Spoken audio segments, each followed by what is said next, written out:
একজন লোক একটি রহস্যময় মুখোশ খুঁজে পেল। কৌতূহল হয়ে সে মুখোশটি পড়ার চেষ্টা করলো, কিন্তু মুখোশটি মুখের কাছে নিয়ে যেতেই ভয়ঙ্কর এক ঘটনা ঘটে গেল। মুখোশটি যেন ভেনমের মতো আচরণ করে। মুহূর্তের মধ্যে লোকটির পুরো মাথা ঢেকে ফেললো। লোকটির আচরণে কুকুরটাও আতঙ্কিত হয়ে গেল। তবে এই মুখোশটির কিছু নিয়ম আছে, যদি শুধু দেখো তবে সে তোমাকে কিছু বলবে না। ৭,৭৪৮ বার ঘোরার পর লোকটি অবশেষে থামলো, কিন্তু তখন সে আগের মতো নেই। সে রূপ নিয়েছে এক বিকৃত সবুজ মাথার দানবে। আয়নার সামনে গিয়ে নিজের অসাধারণ রূপ দেখলো এবং বাইরে যাওয়ার সিদ্ধান্ত নিল। চুপিসারে হাঁটতে হাঁটতে তার পকেট থেকে একটি অ্যালার্ম ঘড়ি লাফিয়ে বের হয়ে এলো। ঘড়িটি মাটিতে লাফাতে লাগলো, আর সে যখনই ধরতে যাক কিছুতেই ধরতে পারছিল না। তখন সে রেগে প্যান্টের ভেতর থেকে বিশাল এক লোহার হাতুড়ি বের করলো। এই আঘাতে ঘড়িটি চূর্ণ বিচূর্ণ হয়ে গেল, কিন্তু এই শব্দে পাশের প্রতিবেশী জেগে উঠলো। প্রতিবেশী ঘর থেকে বেরিয়ে এলো এবং সবুজ মাথার দানবদের দিকে লক্ষ্য করে গুলি চালাতে লাগলো। তবে সে ছিল চমৎকার শক্তির অধিকারী, সব গুলি এড়িয়ে গেল। কিন্তু হঠাৎই সে ভুল করে জানালা ভেঙে নিচে পড়ে গেল। মাটিতে পড়ার পর সে এক টুকরো কাগজের মতো পরিণত হলো। সবাই ভাবলো লোকটি হয়তো মারা গেছে, কিন্তু কিছুক্ষণ পর আশ্চর্যজনক ভাবে সে নিজেকে মাটি থেকে তুলে ফেললো।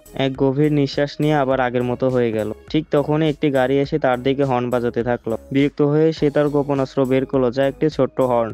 গাড়ির চালক যখনই সেই হর্ন শুনলো তখনই তার মাথার চুল দাঁড়িয়ে গেল। এই অদ্ভুত চেহারা দেখে রাস্তায় থাকা কিছু গ্যাংস্টার তার দিকে নজর দিল। পরিস্থিতি খারাপ বুঝে লোকটি দৌড় লাগালো, কিন্তু গুন্ডারা তার পিছু ছাড়লো না। বন্ধুদের ইঙ্গিত দিতে সে বাতাসে কিছু বেলুন ফুলালো এবং তা দিয়ে সুন্দর কিছু তৈরি করে গুন্ডাদের দিল। তারা তখন নির্বাক হয়ে পড়লো। তখন সে আরেকটি কালো বেলুন বের করলো। কয়েকবার ঘষতেই সেটি পরিণত হলো একটি সাবমেরিন গানে। গুন্ডারা দৃশ্য দেখে পালাতে চাইলো, কিন্তু তখন অনেক দেরি হয়ে গেছে।